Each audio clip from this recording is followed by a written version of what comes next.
আপনি যদি সারাক্ষণ চিন্তা করতে থাকেন যদি ওই জিনিসটা থাকতো তাহলে আমি সুখী হতাম, যদি অমুক সমস্যাটা চলে যেত, ওই মানুষটা আমার জীবন দুর্বিষহ করে তুলেছে, যদি সে একটা বাসের ধাক্কা খেত আমার জীবনটা কত ভালো হয়ে যেত। প্রতিবার বাস দেখলে আমি এই দোয়া করি। আমরা সব সময় নিজেদেরকে একথা বলে বুঝাই যদি অমুক মানুষটি বা অমুক সমস্যাটি জীবন থেকে চলে যেত তাহলে জীবন কত সুন্দর হয়ে যেত, অথবা যদি অমুক দুঃখটি দূর হয়ে যেত তাহলে সবকিছু পারফেক্ট হয়ে যেত। যদি মানুষের পরিবর্তন হতো, যদি পরিস্থিতির পরিবর্তন হতো, যদি পরিবেশের পরিবর্তন হতো, আমরা এভাবে ভাবতে থাকি সবকিছুর পরিবর্তন হলে জীবন সুন্দর হয়ে যেত, তাহলে আমাকে আর দুর্বল থাকতে হতো না। আমরা ভোগের উপর ভোগ করতে থাকি আর এতে পুরোপুরি আচ্ছন্ন হয়ে পড়ি। আর আল্লাহ আজ্জা জাল্লা বর্ণনা করছেন, জানো তুমি কত দুর্বল? তুমি একটি মাছির চেয়েও দুর্বল। দুআফাত তালিব ওয়াল মাতলুব। যখন তিনি এভাবে বলছেন আমি আপনি মজ্জাগতভাবে অবিশ্বাস্যভাবে কতটা দুর্বল, একটু চিন্তা করে দেখুন। আপনাদের প্রত্যেকের মাথায় বিভিন্ন জিনিসের চিন্তা আছে প্রতিদিন। আমরা এখন রোজা রাখছি, নামাজ পড়ছি, আর আলহামদুলিল্লাহ নামাজ পড়ার সময় আমরা মনোযোগ ধরে রাখার চেষ্টা করি, কিন্তু এর বাইরে আপনার মাথায় কোন চিন্তা ঘুরঘুর করে? আপনি কি নিয়ে উদ্বিগ্ন থাকেন? আপনি কি নিয়ে চিন্তা করেন? কোন চিন্তাটি আপনার মাথায় সারাক্ষণ ঘুরতে থাকে? কোন জিনিসটির ব্যাপারে ভাবেন এটা যদি থাকতো, আর কোন জিনিসটির ব্যাপারে ভাবেন যদি এটা না থাকতো? কারোর জন্য অসুস্থতা, কারোর জন্য ডিপ্রেশন, কারোর জন্য দুঃখ, কারোর জন্য হয়তো কোনো ব্যক্তি। কেউ কেউ ভাবেন যদি ওই মানুষটা আমার ব্যাপারে খুশি হতো। তারা অন্য একজনকে খুশি করার চিন্তায় মশগুল থাকেন। যদি আমার বাবা আমার উপর খুশি থাকতেন তাহলে আমি সুখী হতাম। কিন্তু আপনার বাবাও তো একজন মানুষ, তিনি যদি আজ খুশি হয়েও থাকেন কাল হয়তো তার জীবন শেষ হয়ে যেতে পারে। তারপর আপনি কি করবেন? এরপর আপনি কোথায় দাঁড়াবেন? সুতরাং আমি আর আপনি এভাবে এসব জিনিসের পেছনে ছুটতে থাকি। আর এর পরের আয়াতে আল্লাহ আজ্জা জাল্লা বলেন, মা কদারুল্লাহ হাক্কা কদরিহি, তারা আল্লাহকে যথাযথ মর্যাদা দেয় না।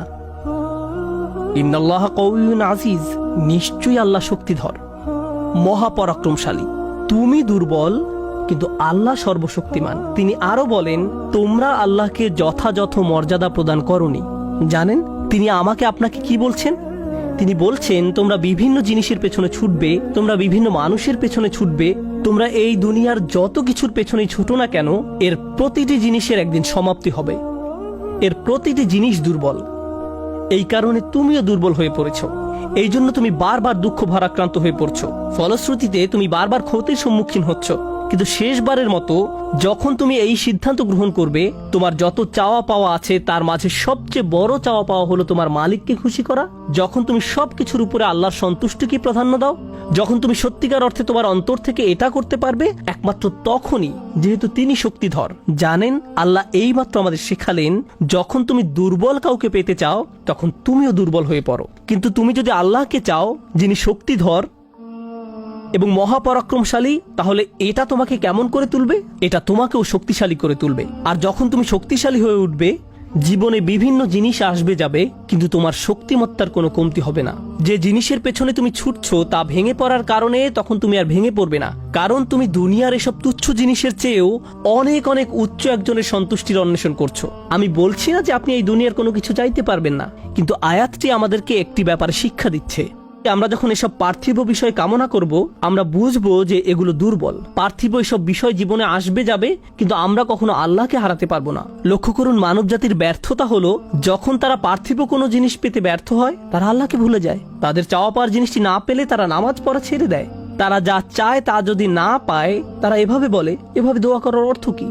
তারা যখন তাদের আকাঙ্ক্ষার বস্তুটি পায় না তখন দুঃখ হতাশা একেবারে ভেঙে পড়ে এবং বলে আমি তো আল্লাহর সাথে কথা বলার শক্তিও পাচ্ছি না। এমনটি ঘটার কারণ হলো সমস্যায় পড়ার পূর্বে আল্লাহর সাথে তাদের বন্ধন শক্তিশালী হয়ে ওঠেনি। যদি সে বন্ধনটি আগে থেকেই বর্তমান থাকতো, যেমন মূল যদি শক্তভাবে গাঁথা থাকে তাহলে ঝড় এলে এদিক ওদিক দুলতে থাকে, সম্পূর্ণ ভেঙে পড়ে না, মূলের উপর দাঁড়িয়ে থাকতো, আর ঝড় চলে গেলে আবার ফল দেয়া শুরু করতো। এরকম একটা উপমার কথা কোরআনে অন্যত্র এসেছে, আসলুহা সাবিত ওয়া ফারউহা ফিস সামা। লা ইলাহা ইল্লাল্লাহ হলো এমন একটা বৃক্ষের মতো যার শেকড় মাটিতে এবং শাখা আকাশে উত্থিত। এটাই ঈমানের শক্তি। এই আধ্যাত্মিক শক্তির ধারণাটি আরো পরিষ্কার করার জন্য আমি আপনাদের নিকট একটা উদাহরণ পেশ করব। শক্তিকে আমরা বিভিন্ন জিনিসের সাথে সংযুক্ত করি। আমি বহু বছর আগে একটা ঘটনা নিয়ে কথা বলছিলাম, কিন্তু এখন এটি আমাকে অনুপ্রাণিত করে। যুক্তরাষ্ট্রের নিউ অরলিন্স অঙ্গরাজ্যের একটা পরিবারের একটা ঘটনা। পরিবারটা ছিল অনেক ধনী, তাদের গাড়ি ডিলারশিপের ব্যবসা ছিল। তাদের দোকান ছিল একেবারে সমুদ্র সৈকতের পাশে। তারা দামি দামি গাড়ি আমদানি করত এবং বিক্রি করত। এরপর হ্যারিকেন ক্যাটরিনা আঘাত হানল। ক্যাটরিনা এসেছিল বিশাল জলোচ্ছ্বাস নিয়ে এবং এর ফলে তাদের কেনা সকল গাড়ি ভেসে গেল। একমাত্র লেক্সাস এলএস মডেলের একটা গাড়ি বর্তমান ছিল এবং পরিবারটা এই গাড়িতে করেই হ্যারিকেন আক্রান্ত এলাকা থেকে পালিয়েছিল। দুর্যোগ শেষ হওয়ার কয়েক মাস পরে স্টেটের সবকিছু খুলে দেওয়ার পর আমি আবার তাদের সাথে দেখা করতে গিয়েছিলাম। যে পরিবারটি মাসে প্রায় 2 কোটি টাকা আয় করত,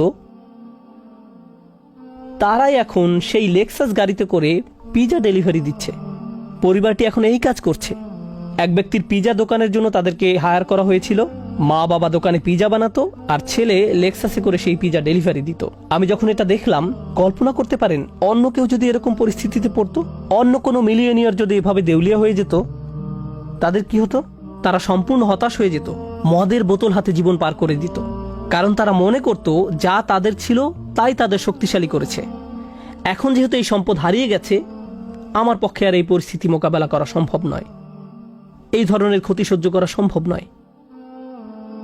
কিন্তু এই পরিবারের ক্ষেত্রে যখন আমি তাদের সাথে দেখা করলাম, সবাই খুবই শান্ত, নির্বিঘ্ন। বাবার অনেক বয়স হয়েছিল। এই রকম বয়সে এমন ক্ষতির সম্মুখীন হলে মানুষ হার্ট অ্যাটাক করে, উচ্চ রক্তচাপে ভোগে, কিন্তু এই মানুষটা সম্পূর্ণ শান্ত।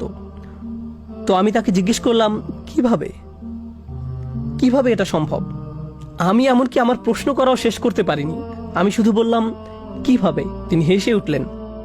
তিনি বললেন, যখন ব্যবসা ভালো ছিল আমি সারাক্ষণ ফোনে ব্যস্ত থাকতাম। শিপমেন্ট এসে পৌঁছেছে কিনা, পেমেন্ট দিতে দেরি হচ্ছে কিনা, কার কি ডেলিভারি দেওয়া প্রয়োজন, কাস্টমার খুশি কিনা, ট্যাক্সের হিসাব ঠিক আছে কিনা, কর্মচারীদের সমস্যা, অমুক সমস্যা, তমুক সমস্যা। এসব কারণে আমি কোনো মতে জুমার নামাজে উপস্থিত হতে পারতাম কোনো রকমে।